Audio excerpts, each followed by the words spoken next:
আমরা খুব শঙ্কার সাথে লক্ষ্য করছি যে কিছু কিছু আসনে ফলাফল ট্যাম্পারিং করার এক ধরনের চেষ্টা হচ্ছে।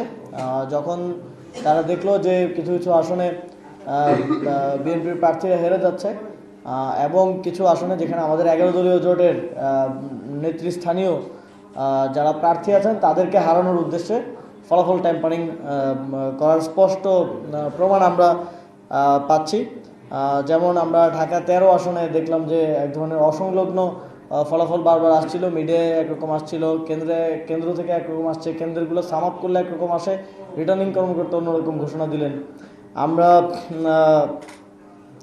ঢাকা 8 আসনে আমরা ঢাকা 15 আসনে দেখেছি আমাদের জোটের অন্যতম শরিক দল জামাত ইসলামীর আমিরের যে আসন, সেখানে আমরা মিডিয়ায় দেখছিলাম খুবই কন্টিনিউয়াস প্রসেসের মধ্য দিয়ে আমরা দেখছিলাম যে 20,000, 21,000, 22,000-এর মতো একটা পার্থক্য কিন্তু মেনটেন হচ্ছিল মাঝামাঝি সময় থেকে। কিন্তু যখন 61,000 আর 82,000 থাকলো, তার কিছুক্ষণ পরে সেখানে বিএনপির প্রার্থী পোস্ট দিলেন যে তিনি বিজয়ী হয়ে গেছেন, মিডিয়ায় তার বিজয়ের ঘোষণা হয়ে গেল। অথচ সেখানে আমরা দেখলাম 21,000-এর মতো একটা পার্থক্য থাকা অবস্থায় এই ধরনের একটা ঘোষণা দিয়ে এক ধরনের প্রেশার ক্রিয়েট করে আমার মনে হয় যে এক ধরনের চাপ প্রয়োগ করে সাইকোলজিক্যালি মোরালি করার চেষ্টা করা হচ্ছে, যেখানে মাঠের বাস্তবতা কিংবা ভোট গণনার বাস্তবতা কিন্তু ভিন্ন। নতুন রিন গভীর থেকে পরিষ্কার করে কাপড়কে রাখে নতুনের মতো উজ্জ্বল। নতুন রিন অ্যাডভান্সড পাউডার।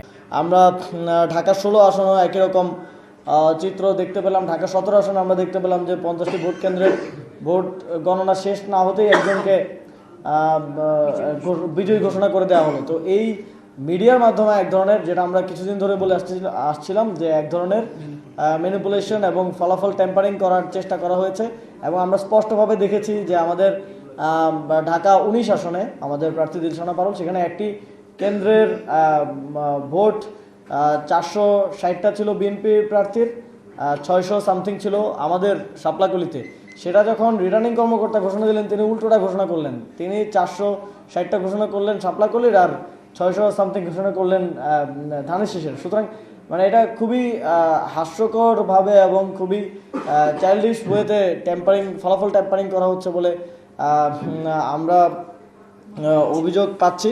এবং আমরা নির্বাচন কমিশনকে বলবো অবশ্যই এই বিষয়গুলো খতিয়ে না দেখা পর্যন্ত, এই অভিযোগগুলো স্পষ্টভাবে আমলে নিয়ে এই বিষয়ে সুস্পষ্ট ব্যাখ্যা না দেওয়া পর্যন্ত সেই আসনগুলোর যেন কোনো ফলাফল ঘোষণা করা না হয়।